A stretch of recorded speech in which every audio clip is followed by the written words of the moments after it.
Industries across Metro Vancouver are bracing for the Queen of Pop's return to the city.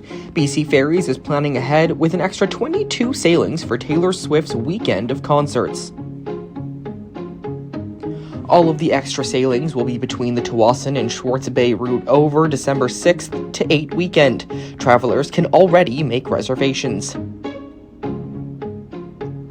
Hello Ferries, which travels between Nanaimo and Vancouver, says it hasn't made an official announcement yet.